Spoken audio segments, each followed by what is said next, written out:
It's a Friday. Bet Like Mike show, windailysports.com. As you can tell, we're already having a little bit of fun on a Friday here on the Bet Like Mike show. My name is Jon Jansen. Follow me at jjansen34, the star of the show.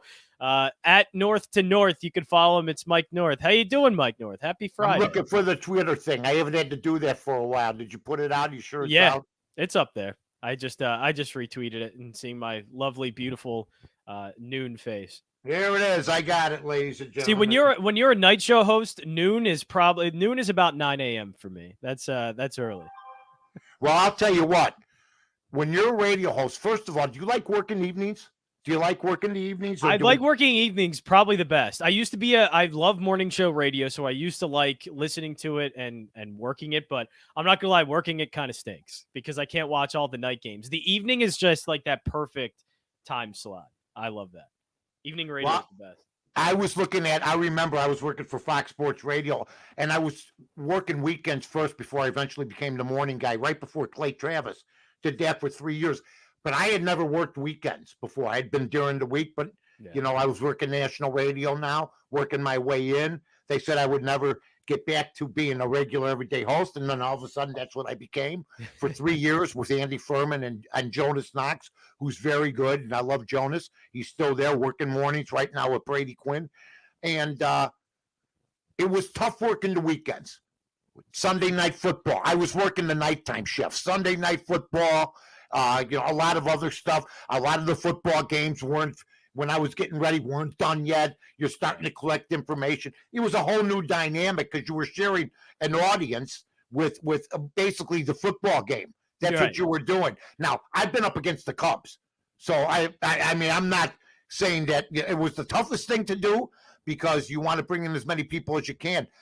Working, I think, 10 to 2 when the Cubs are on during the summer, that was a challenge. You know what I mean? But yeah, weekend mornings are great. Like getting people ready for either college football Saturday or an NFL Sunday. Like morning radio during the weekends, especially during football season, is my absolute favorite. That is probably the most fun I've ever had doing radio. And then, of course, like pre and post game shows for college football teams or, even now a soccer team I do it for. That's always fun. But weekend mornings are the best because everybody's like that. There's an atmosphere. There's like a nice energy in the air in the morning before college football and NFL Sunday. Audience too. It's great. Yes, it's amazing. I love that energy. Well, I'll tell you what. We got a lot to talk about. Fastest 20 minutes in sports. 15 minutes first with 3 topics. I didn't even go over them with John today. We're busy talking, BSing, having some fun. WinDailySports.com and follow at WinDaily. First of all, let's talk about Russell Westbrook real quick. I love Russell Westbrook. They were 17-7 down the stretch. They were 17-7 not because of Beal, not because of anybody else on their team. In fact, the last 25, 30 games were as good as they get. Why? Russell Westbrook brought in. Now, there's supposed to be a peace agreement, and they're not going to give each other any heat or anything else. They're all in this together until the games actually start. And then the first time somebody says something that's negative between LeBron and Westbrook, the other guy, Anthony Davis, he doesn't get involved in this. There will be some sort of issue, especially if they're going during a slump. That being said, I think it's great for them. LeBron James takes a back seat because he's not the better player, in my opinion. It's Russell Westbrook now. But he knows he's got to keep trying to win championships. He'll do whatever he can. What's your take on this deal? Well, just in terms of a basketball sense, LeBron might have to take a backseat, but not in like a bad way. But he's the only one out of Davis and Russell Westbrook that's a facilitator. And LeBron James is okay with that. Like, that's what makes him, to me, one of the best of all time because he can adapt to his circumstances, adapt to what he needs to do. And if he needs to be a better passer, if he needs to be a point guard, he can essentially do that. And I think he's going to need to because Westbrook and Davis need volume shooting while LeBron doesn't. But yeah, what you just said about Russell Westbrook and, he like the media coverage around him is always like, he hates his team, not like but there's always something about Russell Westbrook that the media loves to just pick on. Now we get LeBron James and the circus around that together with Westbrook. It is going to be one of the most incredible seasons for the Lakers, like in terms of just media coverage, because everybody's going to be talking about their every single move, no matter what they do. It's going to be just unbelievably huge, the coverage. Well, I'm also going to say this, you know what? Russell Westbrook's played with a lot of great players. and he hasn't won anything. And he hasn't won anything. So if you want to go down the list, I went down the list of the players he's played with. It's mind-boggling that he hasn't won something yet. So that's another dynamic. Doesn't mean it's going to happen. I'll be rooting for Giannis. I'll be rooting for the one-man show. With they'll give him like a guard out of the Ukraine or something. Maybe they'll add another player or two. They're coming back with the same team. That being said, I think it's good for the league. I love Russell Westbrook. I think he's the hardest working player in the league. It's a good pickup for them. I'd be excited if I was a Laker fan. Now, they got to play. They got to put it together. And I think they're going to face some opposition also. Brooklyn's back. Don't forget about that. We'll see what happens if they want to come in shape. We'll see. Yeah. Kyrie Irving, I think, will have an extra, maybe skipping a step, John, knowing that LeBron James now has retooled with a guy named Russell Westbrook. So it should be an interesting season. Yeah, it really should be. And I think the interesting part is just going to be the off the court stuff between Westbrook and LeBron James. And I know we're going to get all of that, but in a basketball sense, yeah, it's going to take a lot of time. We've seen this a lot with LeBron James, and anytime you get a super team together, it's going to take a little bit of time to figure it out. But those three talents are remarkable, and I think I can give them the benefit of the doubt that they probably will get it together and will be one of the best teams in the league next year. All right, we got Dak Prescott with a sore right arm. I'm watching quarterbacks from all over the league. Oh, by the way, before we go on, I'm hearing all the great reports how every quarterback is completing passes without a pass rush and, throwing to everybody. I threw a pass to myself this morning from 7 yards. I completed it to myself. I may go on Twitter and let everybody know that, because that's basically what we're talking about. But I think it is a concern when you hear Dak Prescott's taking 3 to 4 days off. Now, that doesn't mean there's going to be anything wrong with him. There is a strain, which means there is something wrong with him, while every other quarterback is throwing the football. As a Philadelphia Eagle fan, I know how you're feeling about this one way or the other. I think Dak Prescott has had some injury issues. That being said, they said they weren't overly concerned. That's what McCarthy said. Okay, but you're concerned. You're not overly concerned, but you're concerned. How you take this? I'm not really concerned at all. It's one thing to say, like, if Dak Prescott, has been missing multiple seasons or he hasn't been able to finish seasons, but it's just one season that he hasn't been able to finish. So I'm not worried about it. This guy's been really durable. I would imagine after not throwing for a long time and then throwing it as much as he has, look, it's basically on a pitch count until he can get full strength. And, I imagine that they're going to be cautious when it comes to his shoulder and throwing, because he probably hasn't been able to do it as much as he would have liked to coming into the season. So I'm not concerned about it at all. Dak Prescott's been fairly durable. If another freak accident happens, so be it, but I don't expect that to happen. He's the poster guy right now for the Dallas Cowboys, no doubt about it. He's a Absolutely. Guy that's the poster guy for also big money. Hasn't accomplished much as far as a team type of situation. You know what? I don't know if he's still going to be out there. I guess if you're the Dallas Cowboy guy, you're going to be doing commercials and stuff like that. But I think once his contract starts, I'll give you an example. In your own hometown, Bryce Harper, he did commercials when he was with the Nationals every chance he got. He put himself out there. Then Philadelphia actually thought that giving him 12 years was a good idea. I never thought it was, for $300 million. I don't follow Bryce Harper, but I do know this. He's put all his chips in with his Phillies. Okay? He hasn't done a lot of outside activities, and I respect him for that. He knows what he's got to do. Now, I don't even know what kind of year he's having. I think it's been pretty quiet. He didn't make the All-Star team, did he? No, it's because he had a little bit of injury problems. He got hit in the ball, in the face and the wrist and stuff. And what's he hitting right now? Just out of curiosity. Well, right now his OPS is at over 900, which when it's over 900, you're pretty much considered a great player, top 20, top 15 player. And he's been that way for the past 2 or 3 years. He's up there in terms of numbers with the names like Ronald Acuna, Freddie Freeman, all of that, Juan Soto. So he has been outstanding. It's just the Phillies as a team are just absolutely horrid. I mean, yeah, well, I give him credit for, he's been really, a good soldier. There's no doubt about it. He's paid him and he's done the best. I still expect more from the contract that he signed. That being said, I can't say I love the guy for hustling. I like him more this year than I've ever liked him, because he forgot about his individualism and he's trying to bring the Phillies. I've watched some Phillies games and I think he's trying to do that. Now, that being said, Dak Prescott, hopefully he'll be healthy. I got to talk about the Cubs. Okay. I'm sorry. the whining, the pity party for Anthony Rizzo. The guy's a great player, a winner. Don't get me wrong. But from 2016, I thought they were going to win at least another World Series. It did not happen. Now he's got a bad back. They got two people for him. I respect everything that he brought to the table. But I also know that they didn't get it done again.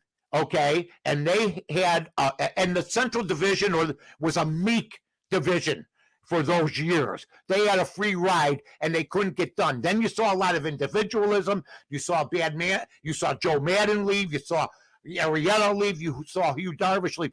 But, I give Rizzo all the credit in the world, but I give him some of the blame when I started hearing they're hungover from winning it all. He never said, hey, we shouldn't use that as an excuse. They went along with it. Now, I know you're from the outside looking in, but I know the Cubs did not achieve everything they wanted to achieve. I can't blame them for getting rid of these guys and trying to get prospects for them. They got the Yankees' 9th prospect and the Yankees' 12th prospect. I think Jed Hoyer's going to follow what Theo Epstein tried to do.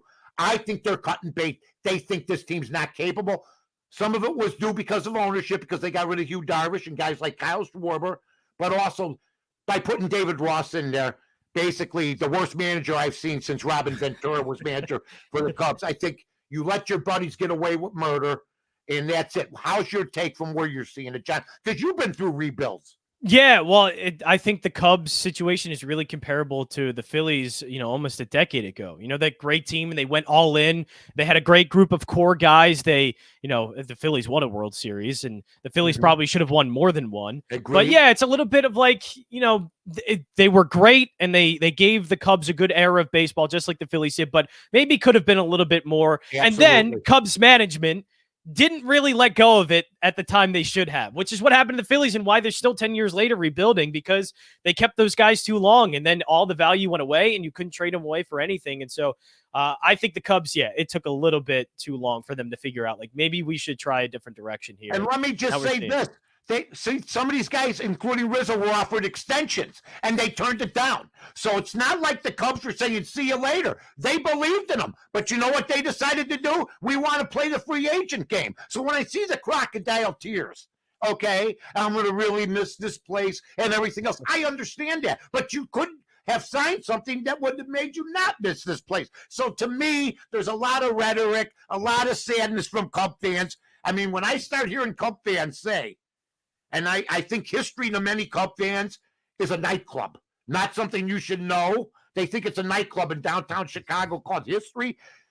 When I start seeing that Rizzo's as beloved as Ernie Banks, you know nothing about the game of baseball. You know nothing about who built the franchise. That being said, I could see for the young folks where he'd be important. But he could have signed an extension, folks. Period. End of story. And that's where the story gets muddled, where the owner starts taking all the heat, John. Well, yeah, I mean, probably management should take a little bit of heat, just because, again, I think they hit these players way too long. And, and look, it's kind of like, again, I'm the example of, I went through the Phillies and Cubs, like both teams that haven't had a lot of success when it comes to baseball, but still beloved franchises. And, that era of baseball for the Cubs is really beloved. And I'm sure some of those players are going to be eventually, it's going to be like, I'll remember that team for the rest of my life kind of thing. The same way I love Ryan Howard, Chase Utley, Jimmy Rollins. People are going to look at Anthony Rizzo and Chris Bryant and all of those guys the same way, for sure. I go back to Boa and Darren. Oh, those guys are great. Yeah. Those guys are great. Sports when it was the homeboys and the country boys, Charlie Hayes, Darren Dalton, Larry Boa. Yeah. Who was the Wes Chamberlain from Chicago? It was unbelievable. John Kruk. That was one of the more. I got to go down in the locker room, see some of those guys. I mean, back in the day, that was a great baseball team. That I was happy for Philly. That was a Philadelphia show type of show through and through. So, hey, we'll see what happens with the Cubs. Not a good day for Cub fans if you love individual players, but something unnecessary one though. Yeah, right. It had to be done. Thank you. They were never going to win again. And they lost their spark. I mean, Baez. I mean, he's walking down first base before he even gets to the bag. He's pulling his jersey out. It's hard to have a buddy be your manager. It really is. And that was a tough decision for them. And I think it was a wrong decision. Okay, now, ladies and gentlemen, I've been very frank. I'm always honest. I'm 4-6 since last Friday. Okay, I've never had really a losing week on this show for like a month and a half. John hasn't had many either. But I go 0-1 last night. John, you go 1-2. 1-2, yeah. Yeah, and we don't like that. No. We don't like to give out losers, but Friday's been good for me. I want to know how many games you got because I'm going to try to surpass that 4-6 with a 7. I worked extra hard. I was up at 5:00 this morning. No, I was not up that long, but I do have a couple of picks. The baseball slate is a somewhat difficult today, but still a couple that I did find that I like. All right, I'm going to go first. I'm going to take the Pittsburgh Pirates plus 1.5. I got burned with the run line yesterday, folks. It's going to happen. It's going to happen. But I'm sticking with it. The Pittsburgh Pirates against John's Phillies. You got a hell of a pitcher in Velasquez going against a guy named Will Crow, which sounds like a cowboy to me, not a pitcher. Okay, plus 1.5. Okay, at minus 140. That's my first pick for today, and my friend. Your turn. How about I add a little bit of trade deadline narrative into this? Does that sound good? I love that.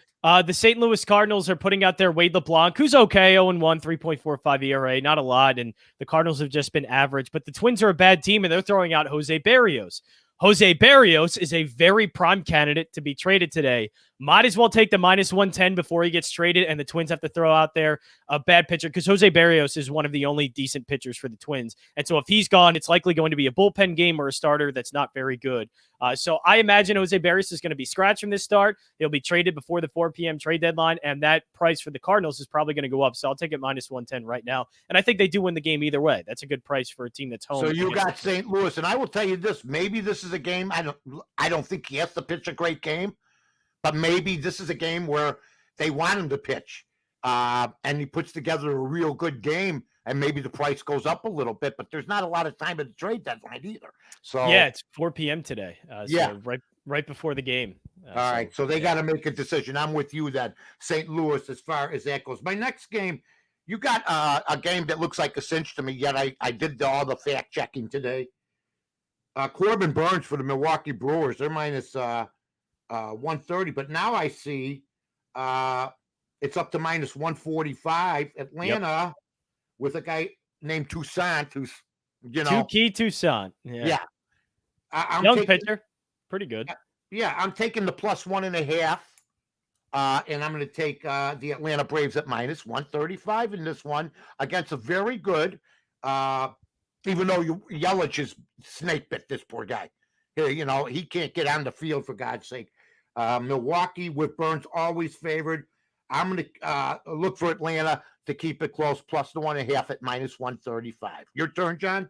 Yeah, I'll take the Reds at plus 120. They're going up against Carlos Carrasco, who is making his first start this season after coming back from an injury. And Sonny Gray has been decent, but plus 120, the price is a little bit too high for the Mets, so I'll take the plus 120 for the Cincinnati Reds. All right, last on the run line. If we lose all three of these games, I'll be looking like Brooks at Shawshank for the beam. You know what I mean? North was here, okay, with the way rocking the chair back and forth. Okay, if you saw the movie. I like Chris Bassett. I think he's a battler. I like Oakland. Oakland can beat you at any time. I like Oakland maybe to win this game, but I like the Angels with Patrick Sandoval.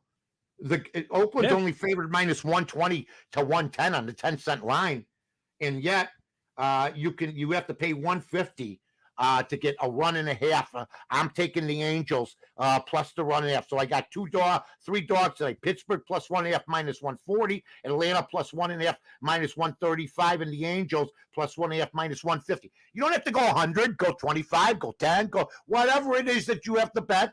That's what I'm going with. I'm coming back and I'm going to win the week. Next. Anything else? Last one I got, the White Sox have a huge pitching advantage in this one. Lance Lynn has been spectacular. J.C. Mejia has an ERA of over 7. I'm going to take the run line for the White Sox at minus 110. You're unbelievable, my friend. And that is it. St. Louis Reds and the White Sox with Lynn, Pittsburgh, Atlanta, and the Angels. Ladies and gentlemen, please pass the word. We're averaging about 850 views for show.